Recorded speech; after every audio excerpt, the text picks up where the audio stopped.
Bien, vamos a comenzar con la sesión 3 del curso de Geometría y Física. Vamos a entrar en materia de geometría por primera vez y para ello vamos a definir el concepto de espacio afín. El concepto de espacio afín quizás sea una de las nociones matemáticas más intuitivas que se pueden explicar, por lo menos a un nivel, más informal, ya que son la caracterización más rigurosa de la intuición básica del espacio habitual en el que nos movemos, ¿no? en nuestra vida cotidiana. Así que bueno, yo dejo las intuiciones un poco para el oyente y vamos a presentar la terminología, la notación y un poco los axiomas básicos de esta teoría. Bueno, definamos espacio afín.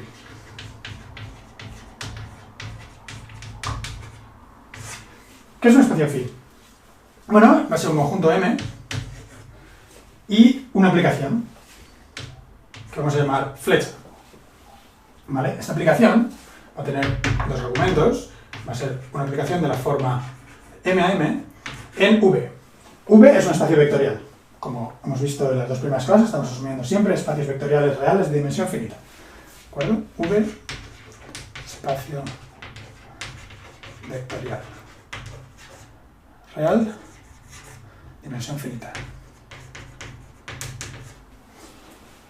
Pues bien, ¿qué le pedimos a esta aplicación para llamar a M, junto con esta aplicación, a este par, un espacio afín? Bueno, pues precisamente lo que la intuición nos dicta cuando queremos entender los puntos, los elementos de este espacio afín como puntos geométricos de ubicación en el espacio, ¿no?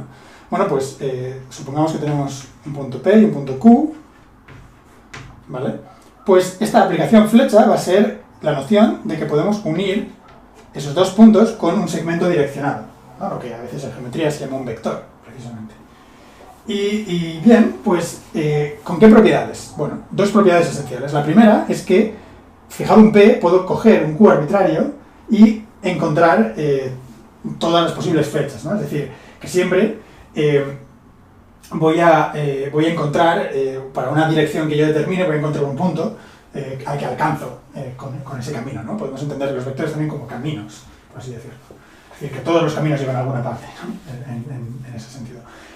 Vamos a matematizar esto. ¿Esto qué quiere decir? Pues quiere decir que si yo tomo todo punto arbitrario de M y todo vector arbitrario de V, entonces existe un único Q tal que PQ es igual a V.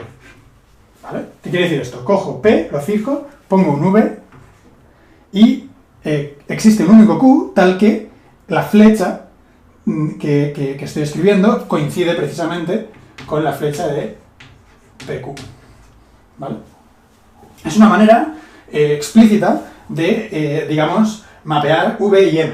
Es decir, estoy mapeando caminos en M como elementos de mi espacio vectorial. Que esto es lo que quiere decir un espacio afín, al final. Que estoy diciendo que es un conjunto que tiene una estructura muy semejante al espacio afín, pero en la que de alguna manera no elijo un origen predefinido, porque aquí estoy diciendo que puedo partir de todo P. Si yo aquí digo, hay un solo P y lo fijo, entonces sería como decir que hay un cero en el espacio vectorial, tengo mi elemento cero y todo lo demás son simplemente vectores en el conjunto del espacio vectorial. Aquí estoy dejando completamente libre esa característica, entonces para ello tengo que un poco articular ese hecho de que puedo elegir un P arbitrario y entonces, dado un P arbitrario, si yo elijo cualquier otro objeto de mi espacio vectorial que representa las direcciones y los caminos, voy a llegar a cualquier otro punto de la variedad, perdón, del espacio afín.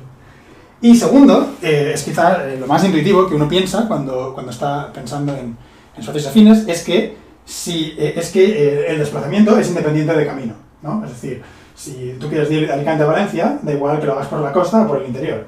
Alicante a Valencia es una transición bien definida. Me he movido de aquí a allá, da igual por dónde he ido para hacer esa transición. Pues esto matemáticamente lo que supone es que si yo considero un tercer punto y hago un camino que voy de P a Q, que lo representa por el vector PQ, de esta manera, hago otro camino que va de Q a R, que lo represento con el vector QR, efectivamente. Yo también, por la estructura afín, puedo coger y decir, hay un desplazamiento que va directamente de P a R, ¿no? Es algo puramente por construcción en este punto, ¿de acuerdo? Bueno, pues esto en principio son tres vectores diferentes. Esto es PR. Son tres elementos diferentes de V, que representan los caminos entre PQ, QR y PR. Pues lo que nos dice el segundo axioma, este es, digamos, el primer axioma, el segundo axioma de espacio afín supone que cuando tengo un triángulo de esta manera, pues el camino de P a Q más el de Q a R, ¿vale? Aquí estoy usando la estructura de espacio vectorial, esta suma, corresponde precisamente a el desplazamiento de P a R. ¿Vale? Es tan sencillo como eso, es lo que se llama la regla del paralelogramo, ¿no? Es una de las caracterizaciones más antiguas de la suma de vectores, ¿no? Hoy en día trabajamos mejor con V, con una operación algebraica abstracta que llamamos la suma, pero bueno, históricamente esto realmente es el origen de la suma de vectores, en cierto sentido. Bien, para aquellos que tengáis algo de experiencia con un poco matemáticas un poquito más avanzadas, hay una caracterización un poco más diáfana para la jerga matemática habitual de lo que son los espacios afines. Los espacios afines no son más que unos espacios con acciones libres de espacios vectoriales. ¿De acuerdo? En un espacio vectorial, esto es un pequeño inciso matemático para aquellos que estén familiarizados, un espacio vectorial con su operación de suma es un grupo abeliano en particular. Quiere decir un grupo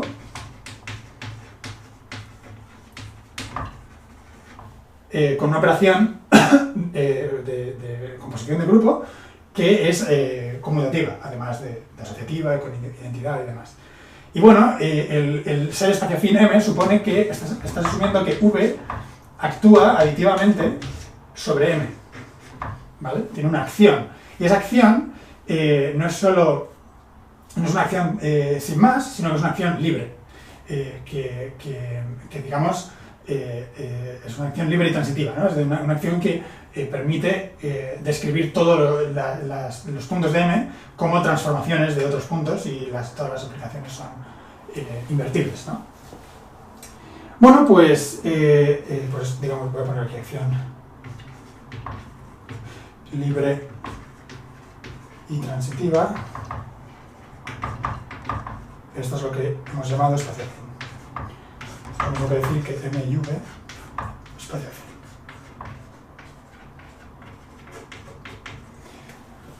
Resumiendo, un espacio afín es un conjunto M junto con un espacio vectorial. Y están, digamos, casados de alguna manera, ¿no? Tienen ahí alguna afinidad. Esa afinidad, la palabra afín, es que tenemos un espacio vectorial que se corresponde con pares de elementos de espacio vectorial, se corresponden con pares de puntos de nuestro espacio. Muy bien. Vamos a hacer una pequeña reinterpretación. Puedo dejar aquí a lo mejor la definición. Simplemente para ir fijando conceptos de qué significa los vectores en este contexto. Entonces, bueno, tenemos dos interpretaciones principales. Básicamente, esas dos definiciones que he dado equivalentes dan pie a dos interpretaciones naturales de qué son los vectores. En la primera interpretación, en la que estamos hablando de vectores como caminos que unen pares de puntos del espacio afín, podemos entender que en cada punto P tenemos, digamos, una copia de V y que elementos de V, ¿vale? V, W, U, lo que sea, que estos elementos, W, U, que están en V, en principio,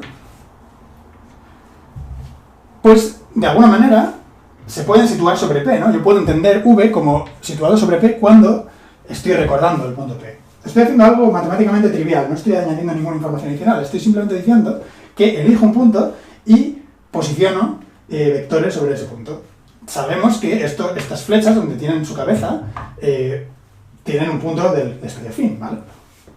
Pero por ser pedantes con nuestra notación y para recordar que estamos fijando el punto P, y por analogía con la geometría diferencial, para que luego los conceptos se puedan relacionar mejor, vamos, en lugar de llamar V sub P, a esto lo vamos a llamar T sub P de M, ¿vale?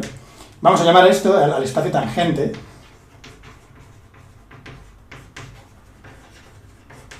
en P. Efectivamente, estos espacios tangentes son el mismo en todas partes, ¿no? Porque son simplemente copias de V en todos los puntos. Pero es importante tener la intuición de que sobre cada punto del espacio afín hay un espacio vectorial con toda la maquinaria que eso conlleva de álgebra lineal que, digamos, caracteriza las direcciones en las que se puede viajar desde ese punto o hacia ese punto, según se mira. Pues esa es una interpretación del espacio vectorial asociado al espacio afín. Otra interpretación es la de que entendemos un espacio afín como una acción de grupo, ¿vale? Bueno, pues un vector, si ahora considero un vector, digamos, abstracto, V, en mi espacio vectorial abstracto, un vector, si no especifico ningún punto, lo que me dice es que si yo te doy un punto, P, arbitrario, automáticamente puedo construir V aquí, y por el primer axioma de espacio afín que hemos escrito antes, vemos que llegamos necesariamente a un Q. A uno y solo uno, ¿no? Entonces, vemos que si yo considero este punto como resultado de haber pasado como argumento P al vector V, tenemos una aplicación que es precisamente la acción del grupo, ¿no? Para los que estéis familiarizados, esto es lo que se conoce como la acción. Entonces, yo simplemente voy a fijar una notación y voy a decir que Q corresponde a tomar P, abusar la notación y sumarle V, ¿vale? Esto es abusando la notación de suma de vectores. Evidentemente, un punto y un vector son cosas diferentes, no se pueden sumar, no hay una operación entre ellos. Pero es una forma de notacionalmente recuperar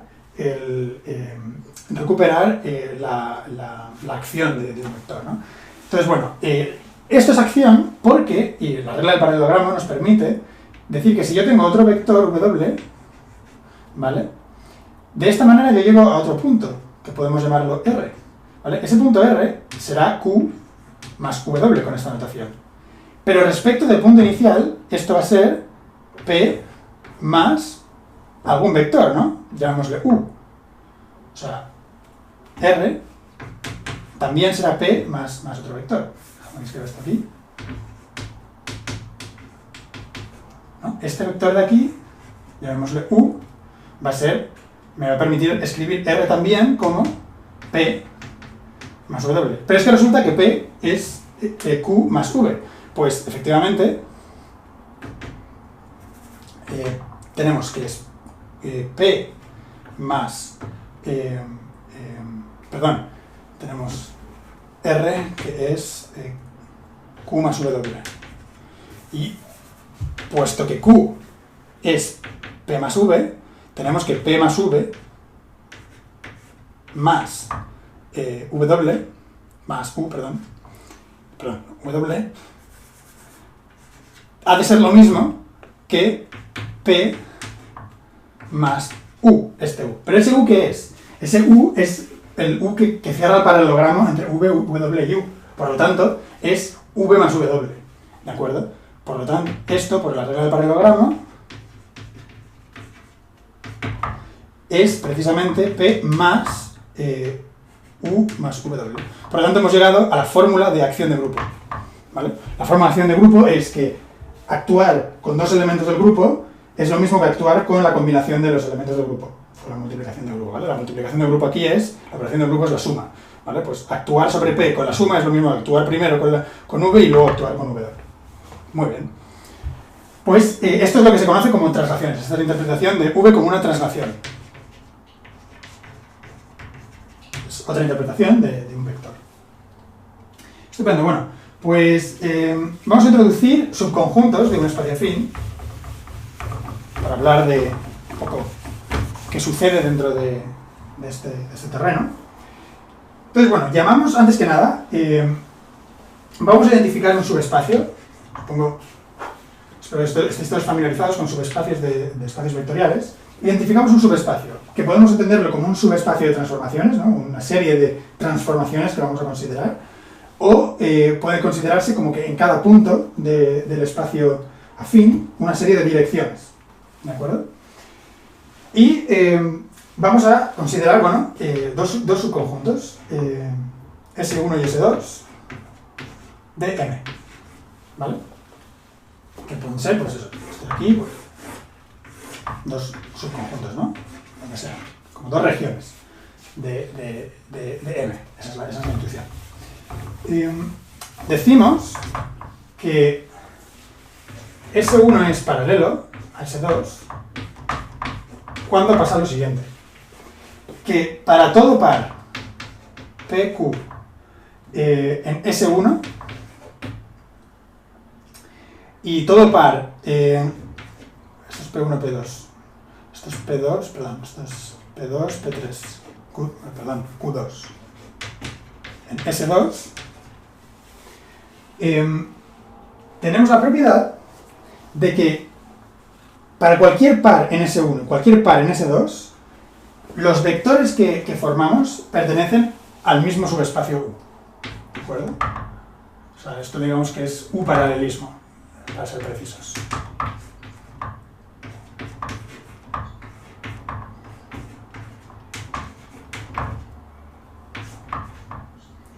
¿De acuerdo?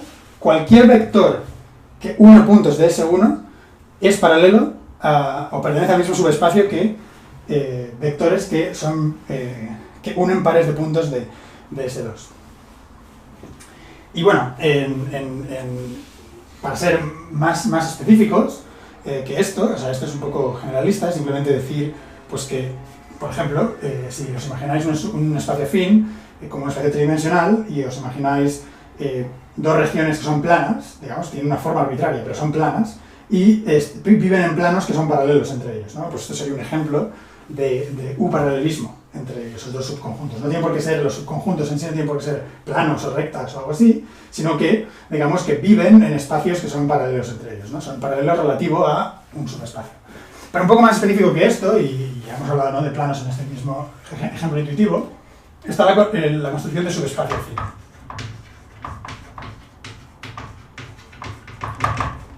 Un subespacio afín se caracteriza de manera que es un S en M tal que,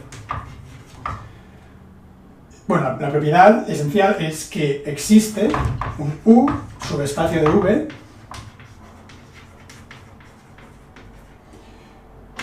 con lo siguiente: para todo par de puntos P y Q en S tenemos que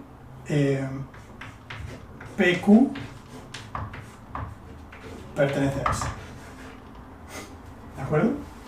Perdón, pertenece a U, es un vector. Muy bien, pues en este punto estáis en disposición de demostrar lo siguiente. O sea, yo aquí he definido el subespacio afín así, es simplemente una caracterización de un subconjunto. Demostrar que S es espacio afín.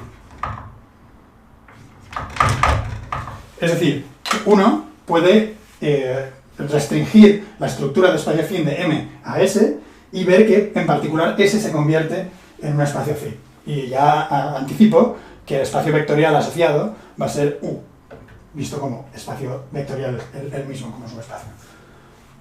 Bien, pues esto seguramente os esté dando la sensación de que hay una conexión muy estrecha entre subespacios afines, entre espacios afines y espacios vectoriales, porque hemos visto pues que la conexión entre el espacio de puntos y el espacio de flechas es muy íntima, ¿no?, por los axiomas. Pues vamos a definir igual que hemos hecho en álgebra lineal, y hacemos en general en muchas disciplinas algebraicas, cuando tenemos una estructura matemática, lo que es natural es preguntarse cuál es la aplicación entre estas estructuras que la respeta. Bueno, pues vamos a definir aplicación afín. ¿Qué es una aplicación afín?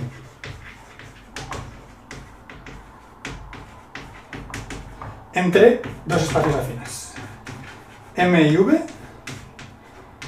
y N y W. ¿Vale? ¿Qué es una aplicación afín de esta manera? Bueno, pues una aplicación afín en realidad es un par, y lo voy a explicitar. El par es un par F con un phi, ¿vale? O sea, F Vamos a explicitar qué es el par. F es una aplicación entre puntos y phi es una aplicación entre direcciones, una aplicación entre vectores, de v a w. Y la fórmula que voy a escribir es tan sencillo como ¿cuál es la estructura de espacio afín? ¿Qué caracterización de espacio afín es esta aplicación afín, esta aplicación de flecha? Bueno, pues la aplicación de flecha tiene que ser respetada bajo estas aplicaciones. Pues ¿qué puedo hacer? ¿Qué es una aplicación de flecha? Tiene dos argumentos y me manda a un solo argumento vectorial. Pues vamos a ver qué podemos hacer. Si yo cojo dos puntos arbitrarios P y Q, ¿de acuerdo? Y me los mando de M a N con F, ¿vale? Yo a esta cosa le puedo hacer la flecha en N, ¿vale? Esta es la aplicación afín en N, porque F me manda puntos de M a N. Pues esto le voy a pedir que sea lo mismo que tomar los puntos en M, hacer su flecha, esto ahora es un elemento de V, porque estoy aquí, y como tengo una aplicación lineal que me manda una aplicación de momento que me manda de VW, pues voy a pedir que este vector, que sea el vector que une las imágenes bajo F, sea precisamente la imagen bajo phi. Y decimos que es afín cuando phi es lineal.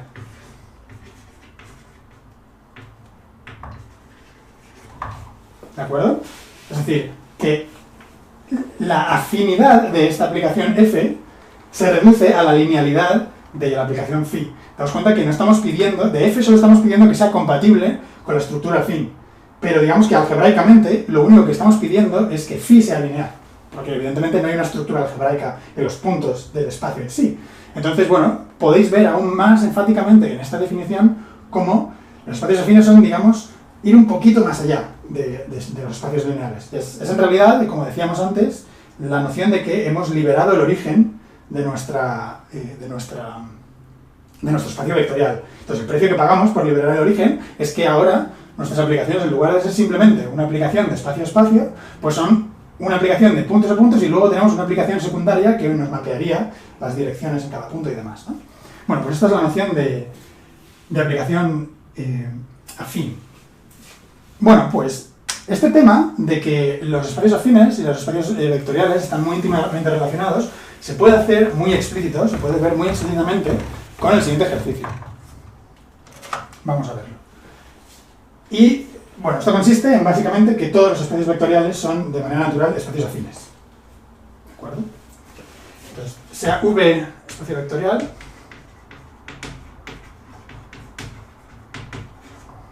pues vamos a demostrar un momentín que aquí está.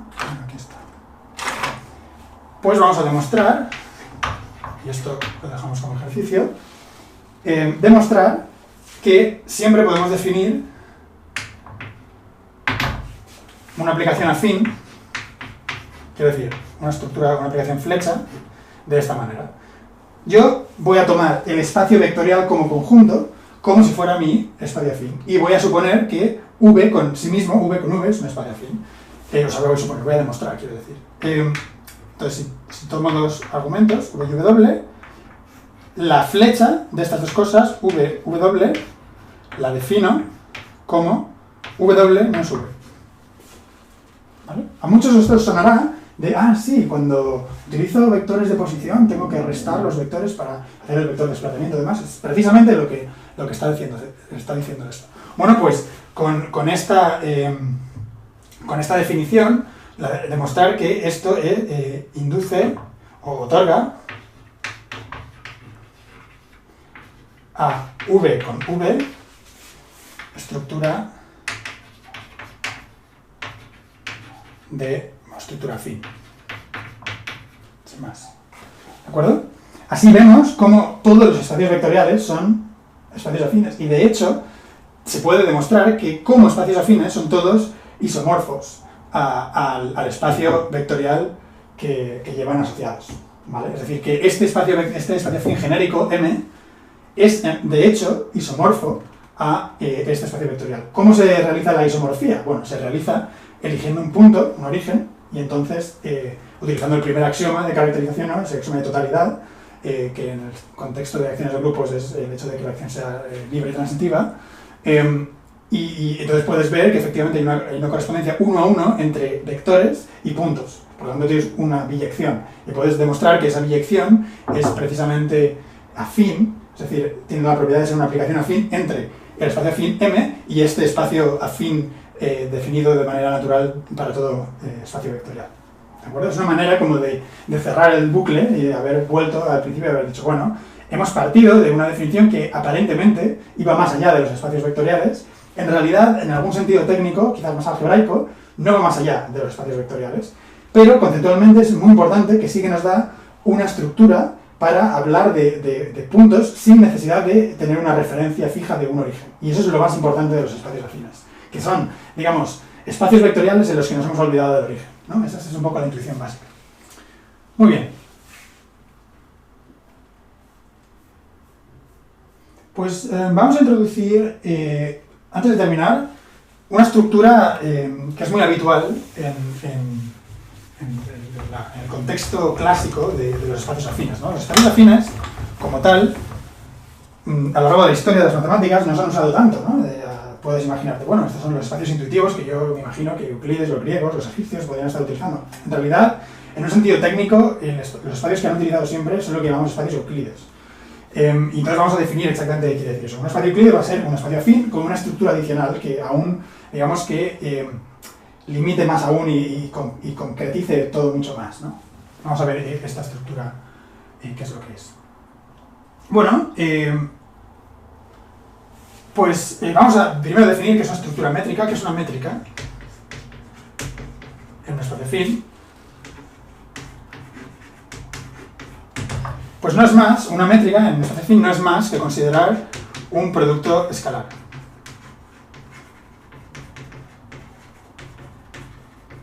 En mi espacio vectorial, ¿vale? Que es precisamente lo que, a lo que estamos todos acostumbrados, ¿no? Desde la álgebra lineal del instituto, ¿no? De que tú tienes un espacio y hay vectores en cada punto y en ese punto pues les puedes dar el producto, el puntito, ¿no? Entre ellos. Pues esto es un poco la generalización matemática, un producto escalar. Acordaos que un producto escalar lo definimos como una operación bilineal, simétrica, no degenerada y que además es definida positiva. ¿Qué quiere decir definida positiva? Esto es importante para lo que vamos a hablar hoy. El hecho de que esto sea un producto escalar, que creo que no lo mencionamos en la última sesión, el hecho de que esto sea un producto escalar supone que, por ser esto positivo, yo de aquí puedo definir la norma cuadrada de V como este número, ¿de acuerdo? Y en particular, puedo tomar la raíz cuadrada, ¿no? Positiva de este número, y de ahí tengo un número real que intuitivamente, ¿no? Cuando interpretamos los productos escalares, me da una noción de distancia, o de longitud, mejor dicho. Vamos a ver que en el espacio afín esto realmente se recupera como una noción de distancia. Y vamos a definir dos nociones primarias para el estudio de la geometría, que son la distancia y el ángulo. Bueno, veamos. Y todo va a venir dado por una estructura métrica. Vamos a ver. Distancia. ¿Qué es una distancia? Bueno, vamos a definirlo primero genéricamente. ¿Qué hace una distancia, intuitivamente? Una distancia me dice entre un par de puntos de mi espacio afín, ¿cuál es la distancia que hay entre ellos? Pues me da un número positivo, ¿no? Entre ellos. Entonces esto va a ser PQ y vamos a definirlo como D de PQ. ¿Y cómo se define esto? En el contexto en el que nosotros estamos, esto se define precisamente a través de la norma que nos da nuestro producto escalar. Y como tenemos un par de puntos, ¿qué tenemos a nuestra disposición? Tenemos la estructura afín, nuestra aplicación flecha, por lo tanto podemos generar un vector a partir de un par de puntos, de esta manera, pero como además tenemos, esto ahora es un elemento de V, dada esta aplicación, pero como ahora además tenemos un producto escalar y queremos un número positivo para que sea una distancia, pues simplemente le tomamos la norma respecto, si queréis podemos poner sub g para recordar que estamos usando esa métrica, pero podemos omitirlo si está claro, y de esta manera tenemos esto. Y bueno, lo que esta distancia cumple es una serie de propiedades que son algunas obvias y otras a lo mejor no tan obvias, pero que son las propiedades intuitivas, habituales, que uno atribuye a la noción de distancia en el espacio. Primero, la conmutatividad de sus argumentos, ¿no? Es decir, la simetría de que la misma distancia es de Y de Valencia a Alicante que de Alicante a Valencia, ¿no? Esa es un poco la idea. Luego, que la distancia de un punto a sí mismo es cero, ¿no? Es decir, cuando yo tengo, en otras palabras, que la única distancia nula sea precisamente la que corresponde a no moverse, ¿no? Solo no cubro distancia cuando no camino. Esa es la intuición básica. Y la última es la desigualdad triangular, que viene como consecuencia de la linealidad de G y de la regla del paralelogramo, de la regla del paralelogramo de la estructura fin. Entonces, por esta propiedad de positividad se puede demostrar, como consecuencia de la linealidad y de esta propiedad de positividad, la propiedad de desigualdad triangular, que es una propiedad muy muy obvia. La voy a escribir primero, que dice que la distancia de P a Q más la distancia de Q a R siempre va a ser igual o mayor que la distancia de P a R. Y esto, como es fácil de recordar, parece ser una expresión más larga, pero esto no es más que la noción extremadamente intuitiva de que cuando yo tengo dos caminos de esta manera, P a Q, Q a R y P a R, pues dice que esta distancia, que está aquí, siempre va a ser menor o igual a la suma de estas dos distancias, ¿no? Pues podéis imaginaros que será igual cuando vayamos, digamos, en línea recta, además. Ahí caracteriza la propiedad de la distancia habitualmente.